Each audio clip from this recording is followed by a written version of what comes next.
Your power level now. It's not how strong you are, that's your health. It starts at a respectable 100, but it'll soon drain faster than the Hermit with a Big Mac. Much like Link in Zelda 1, Goku's attack range is borderline pitiful and not graceful. You have to stop in place to attack all the time, and if you miss, you're free for the picking. You can easily get dogpiled in this game, and Goku has little invincibility frame, so in close quarters, damage will rack up tremendously fast. This game is full of that classic arcade jank. Slowdown that can fuck with your inputs, projectiles that can come out of nowhere and blindside you, straight up bullshit scenarios like this. In one of the later chapters, Nora gets turned into a carrot by this ass, so to help her out, you gotta collect 4 carrots. The stage has an assload of doors that you have to check one by one. You never know when there might be a carrot in there, but sometimes, as soon as you enter the room, you get immediately hurt from these spiked clamps. What kind of shit is that? I've heard of beginner's traps, but the moment you enter the room? Boss fights, holy fuck, these are war of attrition at their finest. Kill them before they kill you, because there's no strategy to these guys. Ox King fucks me up because it looks like you can clearly dodge under his axe throw. I mean, I can do it in Castlevania, could you blame me for thinking I can do that here? But that son of a bitch somehow still hits you even at a crouching stance. And Yamcha, I know everyone makes the joke, but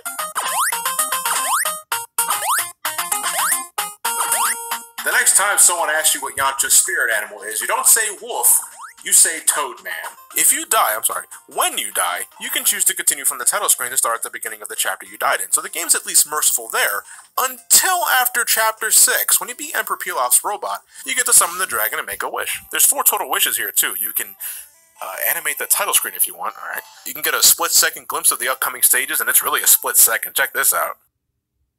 I mean, did you catch any of that? You can also choose to get a permanent increase to your health, the one you should be picking, or you can witness Hermit's burger orgy again. From this point onward, you enter what's essentially the second half of the game, but now, if you die, your progress resets to Chapter 7. Yes, that means if you miraculously get to, say, Chapter 10 or 11 and bite it, you're back all the way to Chapter 7. What the fuck? Why is the game suddenly stingy with continues? This game is next to impossible to finish because of this shit. At least earlier, I knew I had that safety net where, if I didn't just make it, I can learn from my mistakes and try again at the start of the stage. But now the fucking game expects me to finish 4 stages in a row with 1 life. I'm sorry, that just ain't happening. I haven't even mentioned the biggest piece of bullshit that makes all of this worse. Your power meter there, that thing, your health, it's also your timer. Yeah, the fucking thing ticks down even when you're not doing anything. What the shit? I had to use a Game Genie to even finish this game. Let's put that in perspective for my sorry ass. I didn't use a Game Genie for Ghosts and Goblins, Zelda 2, all that other bullshit, because unless you put way more time into this game than necessary,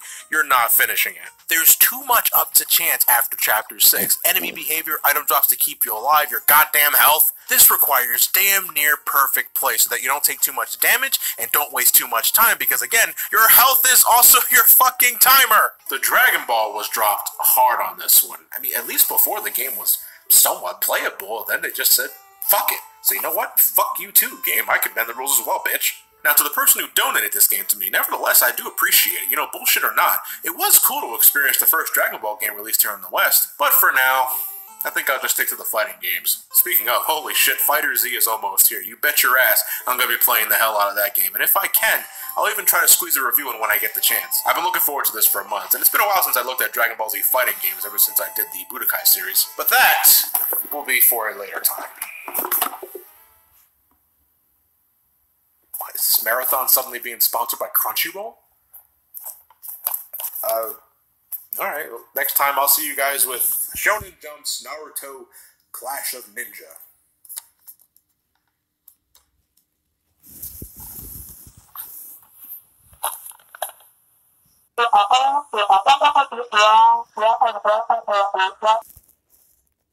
But for this story mode, they might as well be cheerleaders. Ellie wasn't kidding. This barely constitutes a story mode. Not much happens here. You meet a few faces, beat them up, and then the credits roll. Now, I'm sure fans got a kick out of the little dialogue exchanges here, and to the game's credit, they're all fully voiced. Gotta say, though, some of these performances leave me raising an eyebrow. Like, who's this Sasuke kid? Why is he moody? Who pissed in his Cheerios? And why does he have the emotional capacity of a butter stick? I'm trembling with excitement to take you down. Whoa, calm down there, Sasuke. Don't want to get too excited. Seriously, what the fuck was that?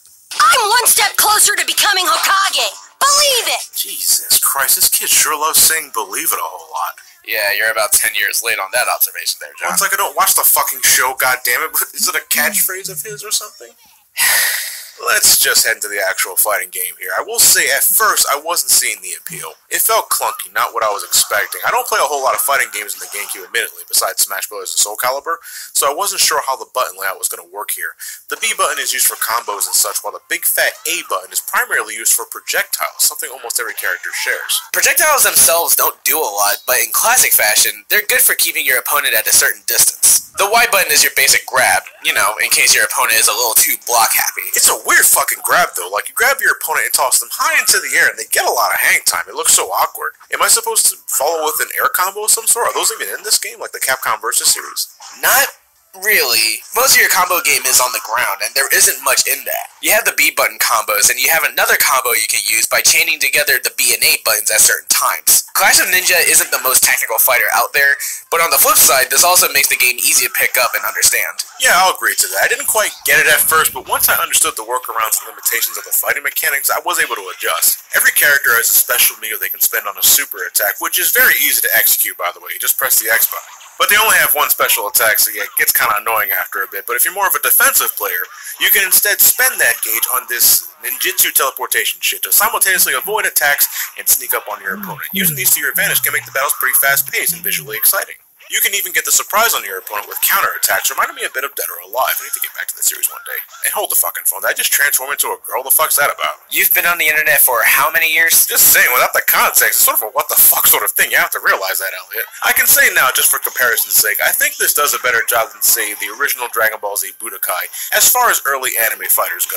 Again, not a very technical fighter, and the overall content is bare bones. Again, we did everything in less than an hour. Local multiplayer is pretty good, though. You can easily pop this in for an hour, have some fast-paced fun, but that's all you're really getting.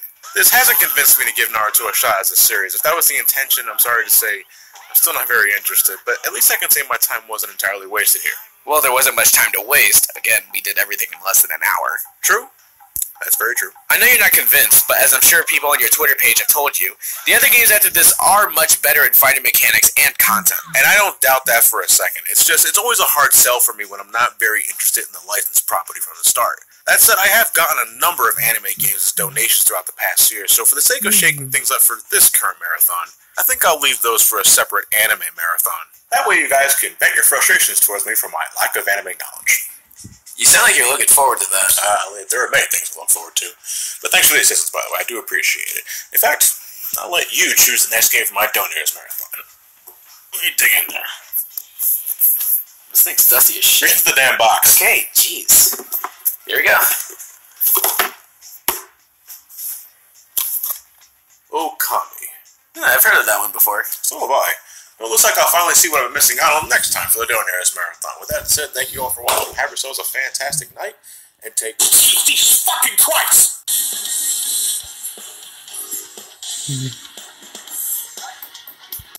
Back and forth between major areas was a little tiring. I felt it most when I had to locate these dogs to unlock the next dungeon. And I think this might have been intentional too, because not long after you finish this quest, you can start getting mermaid coins to get to places faster. It's like the game is taunting me, those cheeky dickheads. And I'm pretty sure Kamiya just blocked me on Twitter 3 times. Now this blockhead motherfucker wasn't so much a pain at first. You have to pinpoint his weak spots in the correct order using your brush after he reveals them for a short period of time, which isn't so much of a problem when you only had to worry about 2 or 3 dots, but by endgame you have to pinpoint about 5 or 6 of those sons of bitches in one fell swoop using nothing but photographic memory. And if you fucked up, the pattern would change so you couldn't just cheese it. I had to use my phone to record the solution so that I had a visual reference to actually finish this fucking challenge. I mean, kudos, that'll certainly get the blood boiling, but fuck him anyway. Okami might be a letdown for those looking for a naturally tougher challenge, but I like to think of it this way. Okami can also be a great introduction to the action-adventure formula. Yeah, I think it's a little too long given its setup, but controlling Ami and discovering new things high and low with your platforming skills and celestial brush is a cool and engaging way to explore this world and complete challenges. There's even a new Game Plus feature if you want to head back to the start with all your stuff. You might even find all of those stray beads scattered about. There's over 100 of these things, and I think I only found about a third of that. It's bragging rights from what I gathered, but it's something you can do if you want to kill the time. If Japanese folklore is your thing, it's a safe bet you're going to love the cast of characters and the aesthetic. Now, I personally didn't find many of these characters to be that interesting. They came off more as expositional pamphlets of the world around you than actual people. Now, some of them are better than others for sure, but none of these guys and girls left a lasting impact. Either way, it never really gets complex, which again I think makes it easier to understand so it's more accessible. As someone who has a lot of Zelda under their belt, I don't think Okami is as fulfilling as Nintendo's flagship series, which could be a bit of bias speaking, of course, but as far as clones go, Okami isn't bad at all. It's way better than, say, Star Fox Adventures in both story and world structure, and the kind of things you can do with Ami. So if Zelda wasn't your cup of tea visually, I'd say give Okami a shot. If you're looking for more action-adventure goodness, Okami can help fill the gap. I did enjoy my time with this game, but I don't see myself going back to it. There's a ton here I feel I've already seen previously, so in a number of ways, Okami doesn't feel that special to me. But I can still recommend it as a solid game to those curious about it. Okami's good, so go get the HD remaster if you haven't picked it up already. And with that, the Donators Marathon will continue next time with whatever the hell I pull out of the box. But I want to give you guys a heads up because priorities will be shifting slightly for the next coming days. And I'm not talking about like going to another channel or anything like that. I'm done with SGB duties for the time being. I'm talking about this channel specifically because in the coming week, this channel will be celebrating its 10th anniversary. I'm talking about when the channel was first created. Not necessarily my first video, but when the channel was first founded, and that was in early March of 2008. Fuck. I had to do something to celebrate the occasion. And I've been throwing around a few ideas, but I just wanted to give you guys a heads up that March will primarily be my...